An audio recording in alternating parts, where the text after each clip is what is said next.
Olá, mais um Decifrando o Novo Testamento com a visão espírita. Meu nome é André Andriolo, hoje é 6 de julho de 2026. O Sermão do Cenáculo, que é a despedida de Jesus, a reunião do número 54. Como sempre, eu sempre esclareço que a gente não tem objetivo de brigar com ninguém, a gente faz nosso estudo à luz da doutrina espírita, que foi codificada por Kardec lá em 1857, em abril de 1857. Nós usamos, as Bíblias que eu estou usando aqui, são essas aqui, o texto que aparece na tela sempre da Bíblia de Jerusalém, e eu uso como complemento a Bíblia do Peregrino, que é uma Bíblia católica também, como a Bíblia de Jerusalém, a Bíblia NVI, Nova Versão Internacional, que é uma Bíblia protestante, e essa versão da Bíblia Sagrada Interlinear, que tem o Novo Testamento com várias traduções, ele compara, inclusive em grego, no Novo Testamento, e aramaico do Antigo Testamento. Então, como fontes não espíritas, hoje eu estou usando esse Novo Testamento interpretado, versículo a versículo, do Champlin, estou usando o volume 2. Eu estou usando esse Evangelho segundo João, esse comentário bíblico da Paulinas, e o dicionário bíblico Douglas. Nas fontes espíritas, eu estou usando Emmanuel, os comentários que Emmanuel faz do livro de João, do Evangelho de João, Sabedoria do Evangelho, do Pastorino, o volume 7, que eu estou usando hoje, Luz Imperecível, do Honório Abreu, eu estou usando Evangelho segundo o Espiritismo, e a Divina Epopeia, de Bittencourt Sampaio, é um livro em que ele faz uma versão em poética, né, em versos do Evangelho de João, e ele comenta ali. Então, ele traz todo ele em forma de versos mesmo, de poesia. Muito interessante esse livro aqui. Então, ele está falando da despedida de Jesus, a gente está olhando agora a visão de João para essa despedida. Então, a gente vai começar lá com o primeiro versículo do capítulo 14, que não vos perturbe o vosso coração. Depois ele fala das moradas, depois ele fala do Paráclito, depois ele fala da paz do mundo e a paz do Cristo, e aí no iniciozinho do capítulo 15 ele fala da verdadeira videira. A minha ideia é ir até aí. Esses assuntos todos que ele vai falar, a doutrina espírita fala muitas vezes, já bateu, a gente já viu muitas versões, várias palestras, vocês já devem ter ouvido sobre isso. Então eu vou tentar ver se eu consigo dar uma visão um pouco diferente do que é comum aí que a gente assiste nas palestras, né? Então, como eu falei lá no primeiro versículo de João 14, está lá: não vos perturbe o vosso coração. E na verdade, na versão da Bíblia de Jerusalém, cesse de perturbar-se o vosso coração. Aí, olha só, você imagina aquele grupo de discípulos, né, aquele grupo de 12, 13 pessoas. Nesse momento, eu acho que o Judas Iscariotes ainda está lá na ceia, né? Os cenáculos, que se dizer, cenáculo é o nome que se dá ao giral, ao segundo andar, né, da casa, de uma casa. Então, é chamado de cenáculo. Então, ele está fazendo um discurso ali. Então, vocês imaginam, Jesus já tinha feito lava-pés, já tinha falado que o Judas ia trair ele, já tinha falado que o Pedro ia negar o Cristo 3 vezes, e já tinha dito que ia embora. Então, imagina aquele grupo pequeno, né, miserável, porque era todo mundo pobrezinho, pobre ali, né?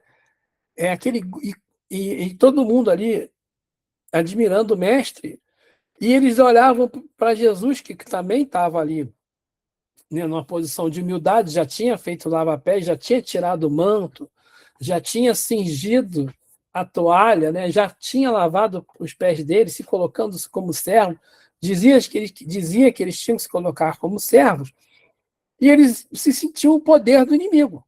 Quem era o inimigo? O inimigo eram os judeus, o sinédrio. Né? Então eles estavam meio apavorados, né? O mestre estava o mestre, o que eles achavam que era o Messias, que viria para derrubar o poder constituído e instalar o novo reino dos céus, estava prestes para ir embora, já tinha avisado, eu vou embora. E aí, como é que fica, né? E o traidor já estava pronto para agir. Então, o que eles tinham ali era medo. Medo.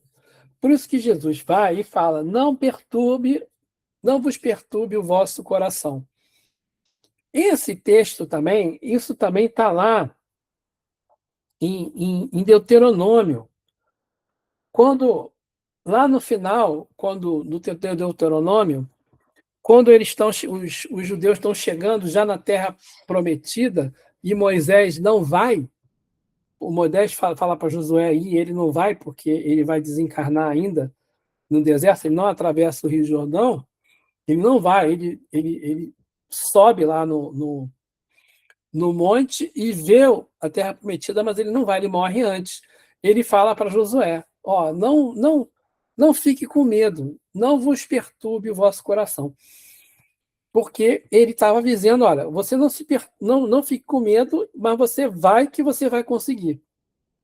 Então Jesus estava usando esse mesmo texto de Moisés para incentivar os apóstolos, para dar para os apóstolos também o mesmo incentivo, mas eles estavam com medo, porque eles estavam com medo. E o medo paralisa.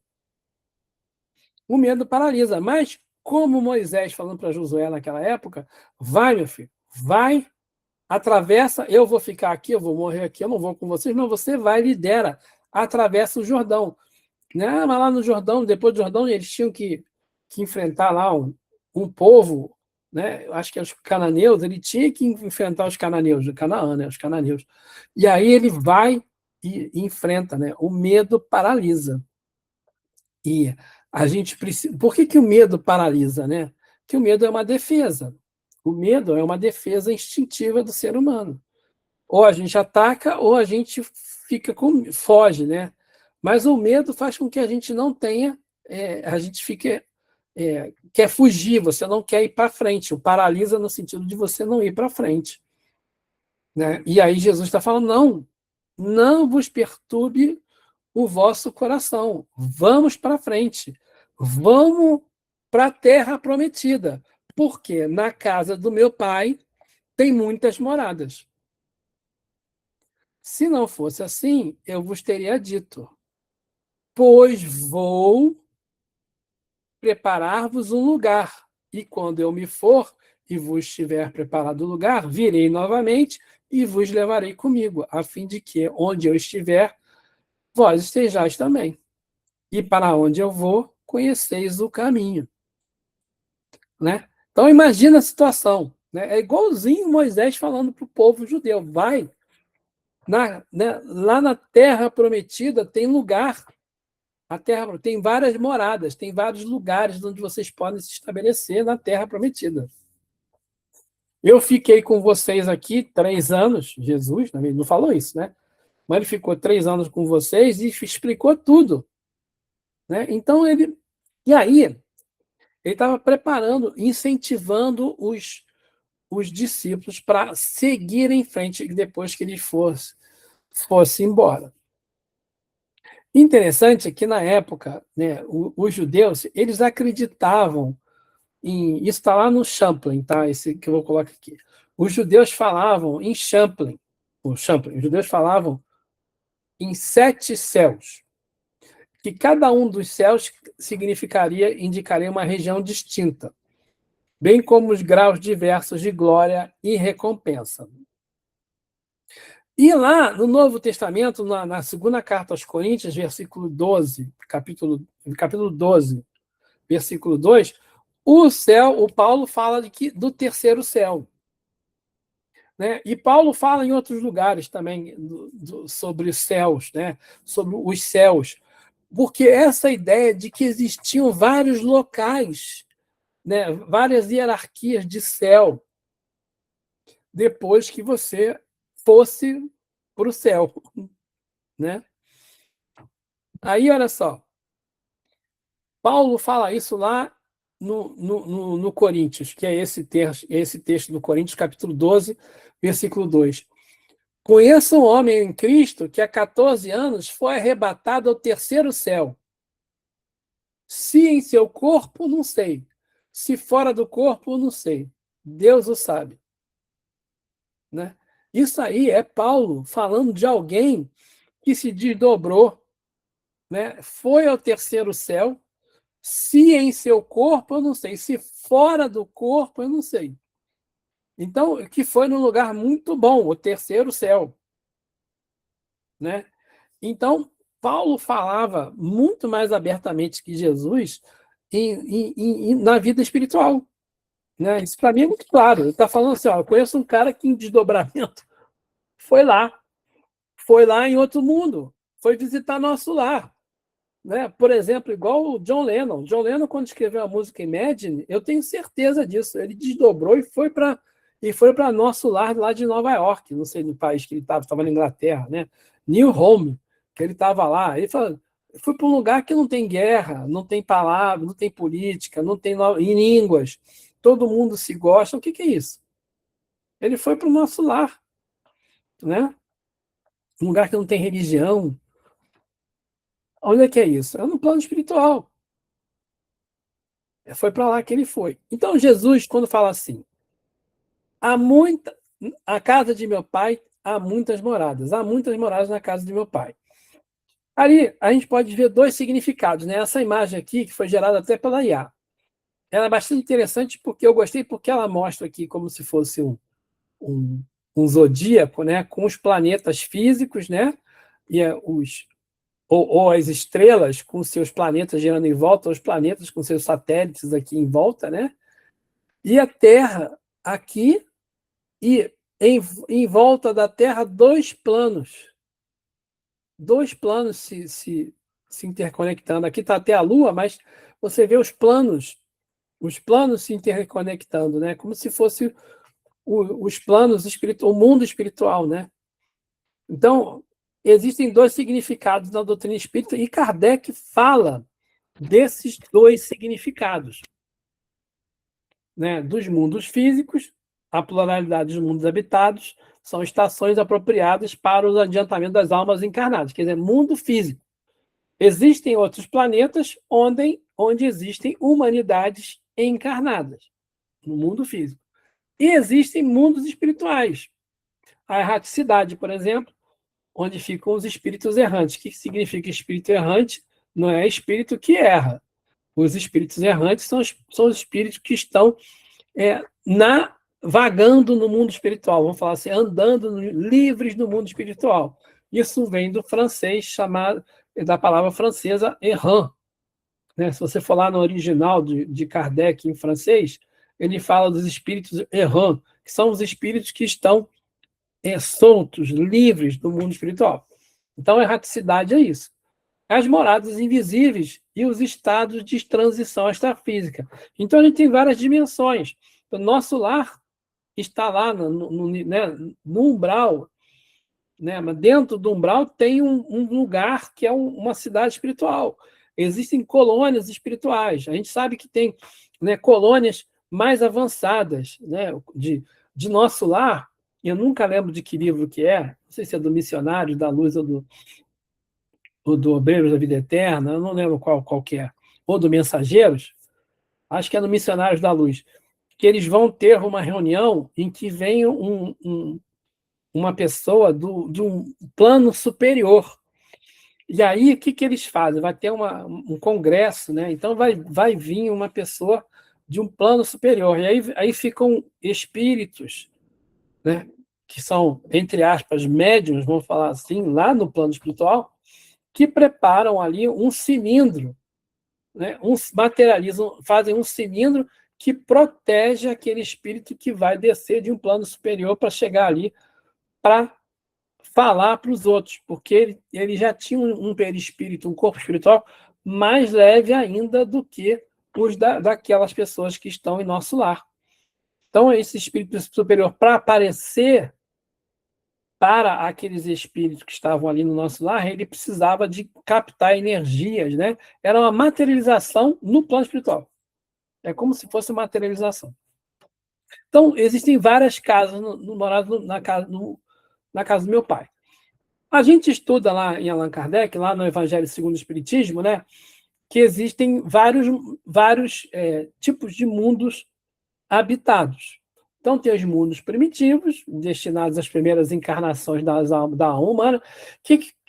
Como é que era isso na Terra? Era na época lá do Neandertal, do Homo sapiens, dos primeiros lá que aconteceram, as primeiras encarnações, né, de almas humanas em corpos aqui na Terra. Então, eram mundos primitivos. Mundo de provas e expiação, aonde o mal predomina. A gente é a Terra atual. Aí nós estamos ansiando para ir para o mundo de regeneração. O regeneração ainda é uma época, é um mundo em que existe mal, digamos assim, meio a meio, né? Metade, metade. Mas a gente já tem uma transição, onde o bem vai ganhar força sobre o mal. E aí vamos passar para a nova hierarquia dos mundos felizes, né, onde vai ter mais bem do que mal, e depois lá, resumidamente, eu imagino que existam algumas coisas aqui no intervalo entre uma e outra, mas vamos lá. Lá no final tem a morada do mundo celeste ou divinos, a morada dos espíritos puros, onde somente o bem impera. Então, é isso aí, são os mundos, hierarquia dos mundos habitados. Esse é o ensinamento que os espíritos nos trazem desse texto de João. Credes em Deus, credes em mim também. Na casa de meu pai há muitas moradas. Né? Aí os discípulos começam a conversar com Jesus e fala assim, mas o Tomé fala, Jesus, nós não sabemos para onde você vai. Como podemos saber o caminho? Aí Jesus fala, eu sou o caminho, a verdade e a vida. Ninguém vem ao Pai sem ser por mim. Ninguém vem ao Pai sem ser por mim. Se me conheceis, também conhecereis a meu Pai. Desde agora o conheceis e o vistes. Está lá, isso é continuação lá do capítulo 14 de João, né? No versículo de 5 a 7 de João. Então, Jesus está falando para ele, olha, também pergunta, como é que a gente sabe, como é que a gente vai? Jesus está falando, olha, não fique com medo, tem muitas moradas na casa do meu pai, eu vou para lá, na casa do meu pai, e quando eu vou preparar tudo para vocês, que vocês vão também. Aí também pergunta, qual é o caminho? Também pergunta, qual é o caminho?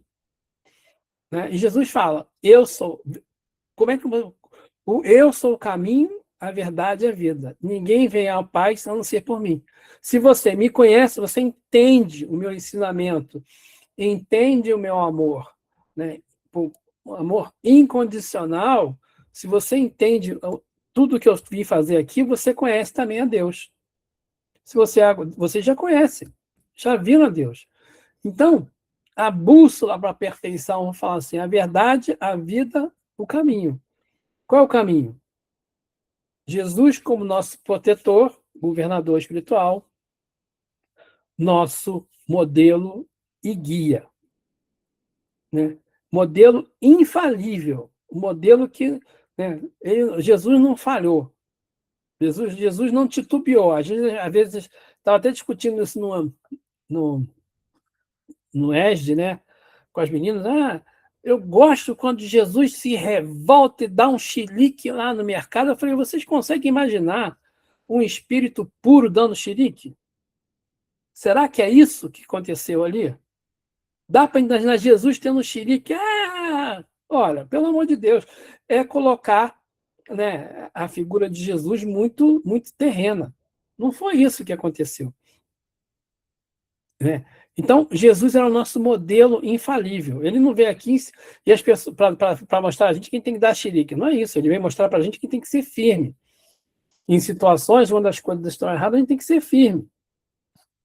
né? Mas as pessoas acham na verdade, ser firme é, é jogar panela pela janela, quebrar as coisas e tal. Bom, e ele veio trazer a verdade, o conhecimento das leis físicas, morais, intelectuais que libertam a consciência. Faltou um M ali.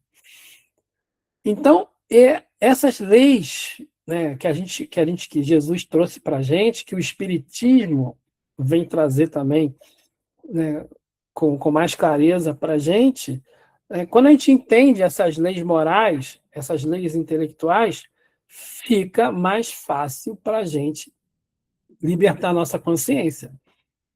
E a vida, porque Jesus, o que é a vida? A vida na Terra, a chance de reencarnação, a gente vive aqui para poder se aprimorar, para praticar a moral, né? E toda vez que a gente pratica a moral de Jesus, a gente purifica o nosso espírito e a gente se redime dos nossos erros do passado. A gente vai passando pelos nossos problemas do dia a dia e a gente vai andando em direção à perfeição.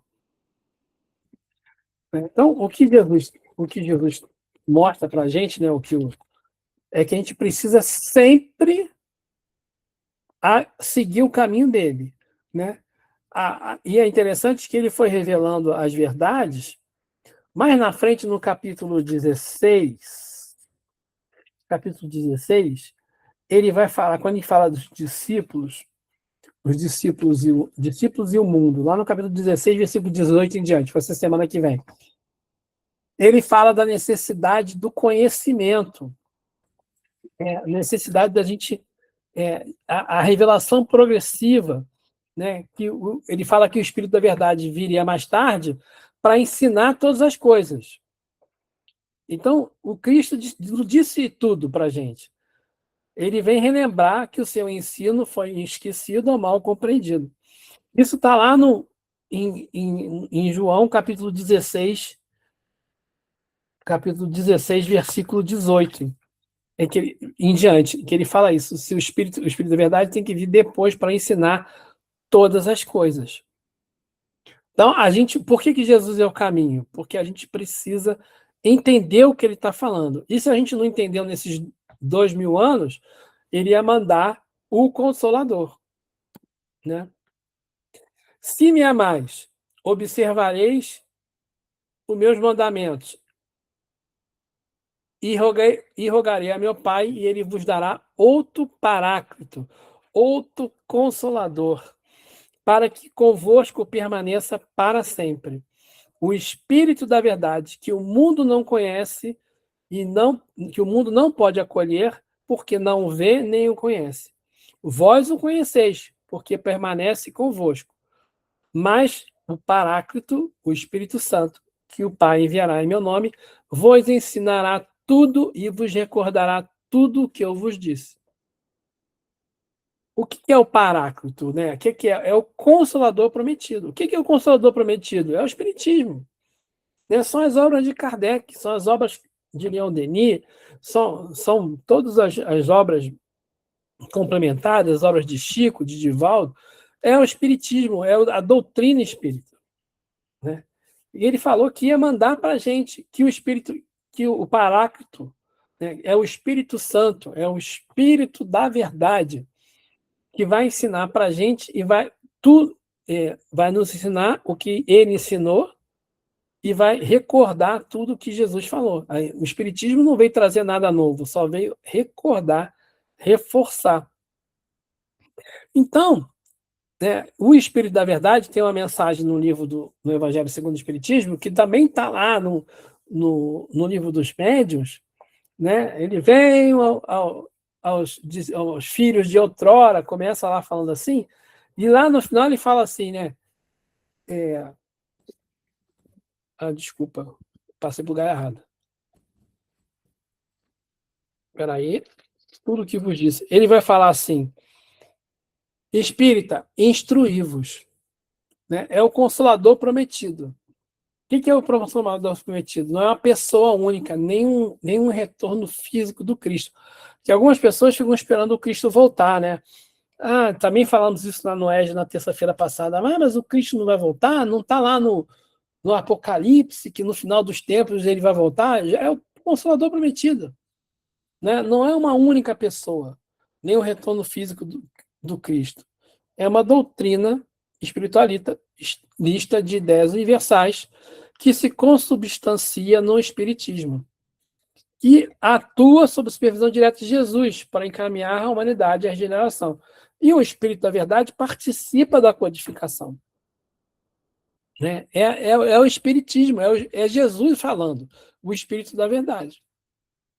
Então, Kardec fala no Evangelho segundo o Espiritismo que a instrução espírita é necessária a fim de que possamos compreender sem véus nem mistérios a nossa origem, por que nos encontramos aqui e qual será o nosso destino.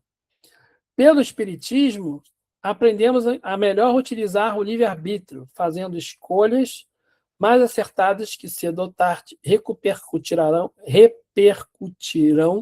em nosso espírito, transformando-nos em pessoas melhores e mais felizes. Por isso que eu estava falando antes, que essa mensagem do Espírito da Verdade, ele fala assim: espíritas, instruí-vos. Né? Amai-vos e instruí-vos. Primeiro mandamento, segundo mandamento. O que significa se instruir? Não significa a gente fazer curso de espiritismo. Instruí-vos não é curso de espiritismo.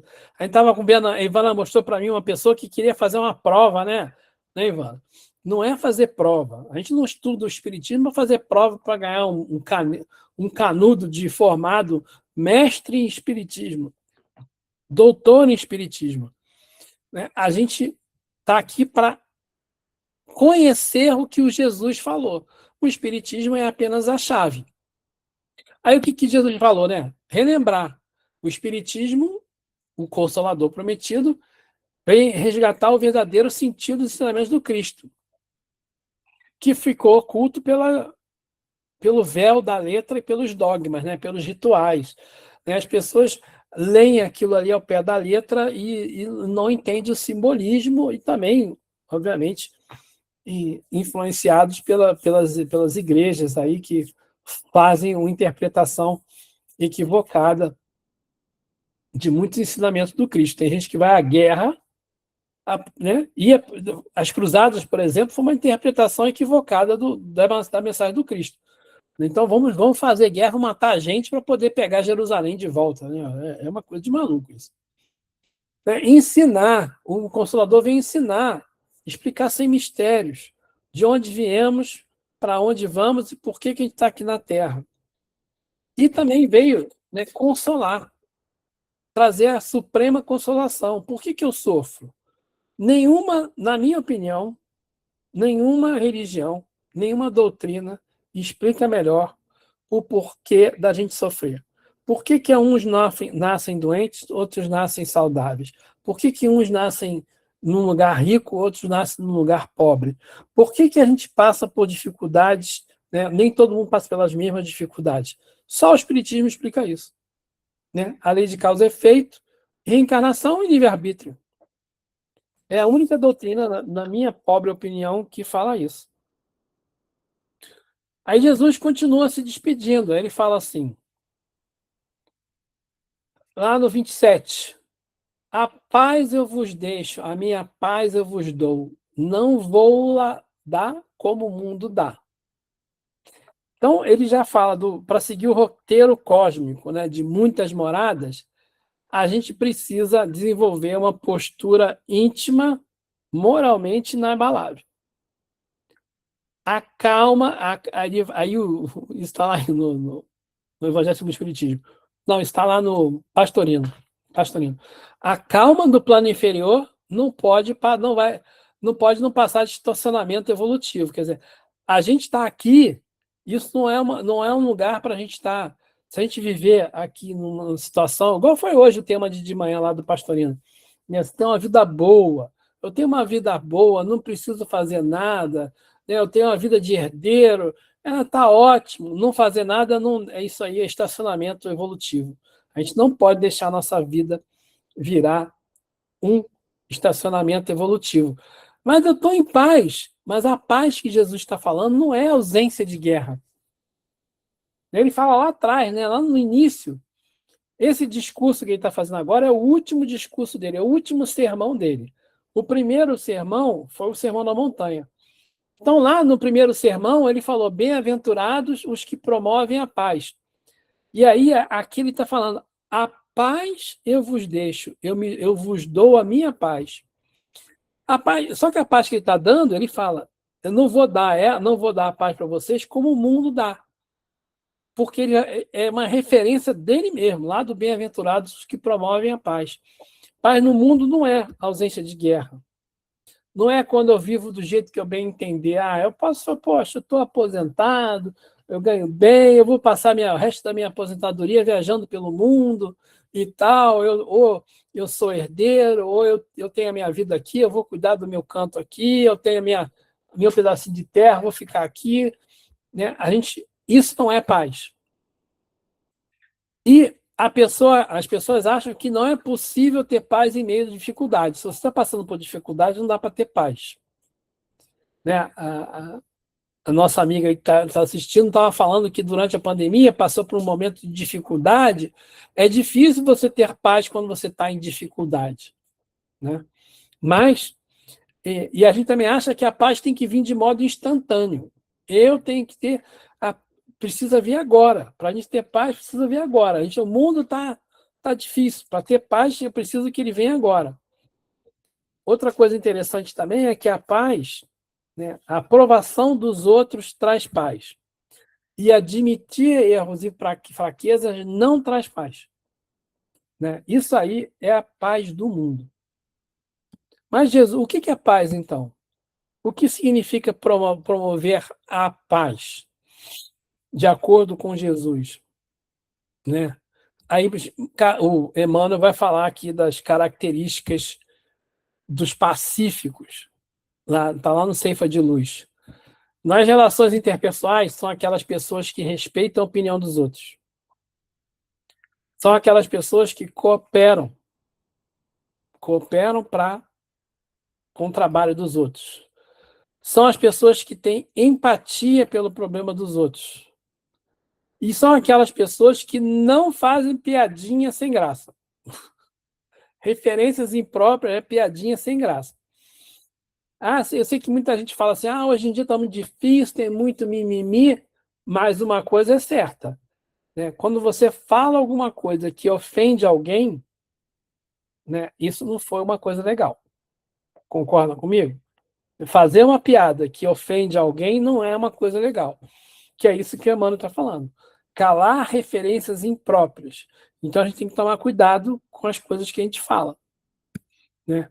E no âmbito pessoal do eu, né, a gente precisa trabalhar, estudar, não duvidar da vitória do bem e ter fé e semear o amor.